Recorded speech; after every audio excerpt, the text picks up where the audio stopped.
हे तात, यह वही जनक जी की कन्या है जिसके लिए धनुष यज्ञ हो रहा है। सखियाँ इसे गौरी पूजन के लिए ले आई हैं। यह फुलवारी में प्रकाश करती हुई फिर रही है, जिसकी अलौकिक सुंदरता देखकर स्वभाव से ही पवित्र मन मेरा शुद्ध हो गया है। पवित्र मेरा मन शुद्ध हो गया है। वह सब कारण अथवा उसका सब कारण तो विधाता जाने, किंतु हे भाई सुनो, मेरे मंगलदायक दाहिने अंग फड़क रहे हैं।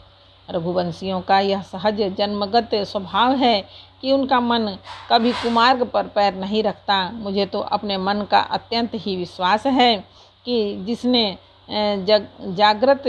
जागृति की कौन कहे स्वप्न में भी पराई स्त्री पर दृष्टि नहीं डाली है। रण में शत्रु जिनकी पीठ नहीं देख पाते, अर्थात जो लड़ाई के मैदान में भागते नहीं, पराई स्त्रियां जिनके मन और दृष्टि को नहीं खींच पाती, और भिखारी जिनके यहाँ से नहीं पाते, खाली हाथ नहीं लौटते, ऐसे श्रेष्ठ पुरुष संसार में थोड़े हैं। यूँ श्री राम जी छोटे भाई से बातें कर रहे हैं, पर मन सीता जी के रूप में लुभाया हुआ उनके मुख रूपी कमल की छवि रूप मकरंद रस को भौरे की तरह पी रहा है। सीता जी चकित होकर चारों ओर देख रही हैं। मन इस बात की चिंता कर रहा है कि राजकुमार कहाँ चले गए। बाल मृग नैनी मृग के छौने की सी आँख वाली सीता जी जहाँ दृष्टि डालती है, वहाँ मानो श्वेत कमलों की कतार बरस रही है। तब सखियों ने लता की ओट में सुंदर श्याम और गौर कुमारों को दिखलाया। उनके रूप को देखकर नेत्र ललचा उठे। वे ऐसे प्रसन्न हुए मानो उन्होंने अपना खजाना पहचान लिया। श्री रघुनाथ जी की छवि देखकर नेत्र थकित निश्चल हो गए। पलक ने भी गिरना छोड़ दिया। अधिक स्नेह के कारण शरीर विहल बेकाबू हो गया, मानो शरद ऋतु की चंद्रमा को चकोरी बेसुध हुई देख रही हो। नेत्रों के रास्ते श्री राम जी को हृदय में लाकर चतुर शिरोमणि जानकी जी ने पलकों के किवाड़ लगा दिए, अर्थात नेत्र मूंद कर उनका ध्यान करने लगी। तब सखियों ने सीता जी को प्रेम के वश जाना। तब ये मन में सकुचा गई, कुछ कह ना सकती थी। उसी समय दोनों भाई लता मंडप कुंज में से प्रकट हुए, मानो दो निर्मल चंद्रमा के पर्दे को हटा कर निकले हों। दोनों सुंदर भाई शोभा की सीमा हैं। उनके शरीर की आभा नीले और पीले कमल की सी है। सिर पर सुंदर मोर पंख सुशोभित है। उनके बीच बीच में फूलों की कलियों के गुच्छे लगे हैं। माथे पर तिलक और पसीने की बूंदें शोभायमान हैं। कानों में सुंदर भूषणों की छवि है। टेढ़ी भौं और घुंघराले बाल हैं। नए लाल कमल के समान रत्नारे लाल नेत्र हैं। थोड़ी नाक और गाल बड़े सुंदर हैं और हंसी की शोभा मन को मोहे लेती है। मुख की छवि तो मुझसे कही ही नहीं जाती, जिसे देखकर बहुत से कामदेव लजा जाते हैं। और अच्छे स्थल पर मड़ियों की माला, शंख के सदृश सुंदर गला है। शंख के सदृश सुंदर गला है। कामदेव के हाथी के बच्चे की सूंड के समान उतार चढ़ाव वाली और कोमल भुजाएं हैं, जो बल की सीमा हैं। जिनके बाएं हाथ में फूलों सहित दोना है। ये सखी, यह सांवला कुंवर तो बहुत ही सलोना है।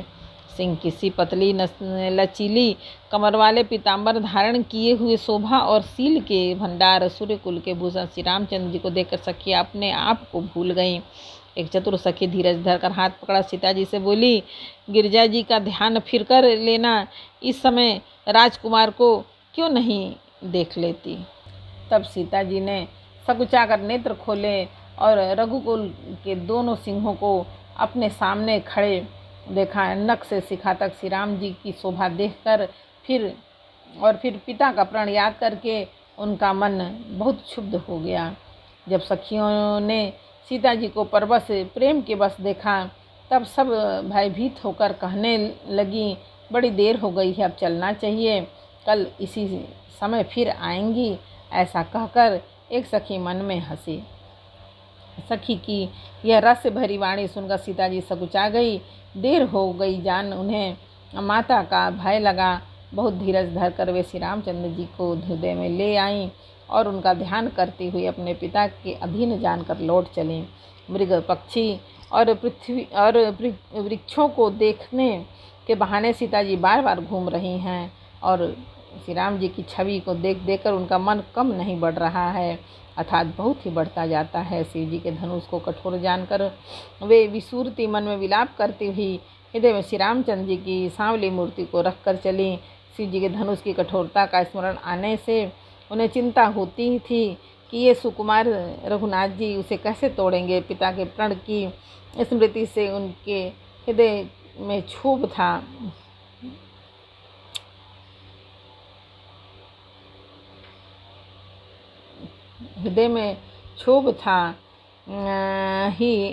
इसलिए मन में विलाप करने लगी। प्रेमवश ऐश्वर्य की विस्मृति हो जाने से ही ऐसा हुआ।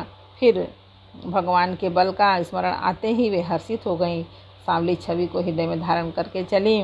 प्रभु श्री राम जी ने जब सुख, स्नेह, शोभा और गुणों की खान श्री जानकी जी को जाती हुई जाना, तब परम प्रेम की कोमल स्याही बनाकर उनके स्वरूप को अपने सुंदर चित्त रूपी भित्ति पर चित्रित कर लिया।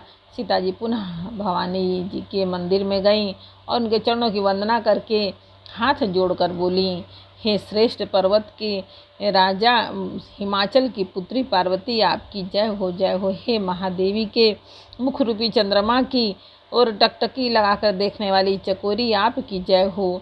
हे हाथी के मुख वाले गणेश जी और 6 मुख वाले स्वामी कार्तिकेय जी की माता, हे जगत जननी, हे बिजली की सी कांति युक्त शरीर वाली, आपकी जय हो। आपका न आदि है, न मध्य है, न अंत है। आपके असीम प्रभाव को वेद भी नहीं जानते और संसार को उत्पन्न पालन और नाश करने वाली हैं। विश्व को मोहित करने वाली और स्वतंत्र रूप से विहार करने वाली हैं।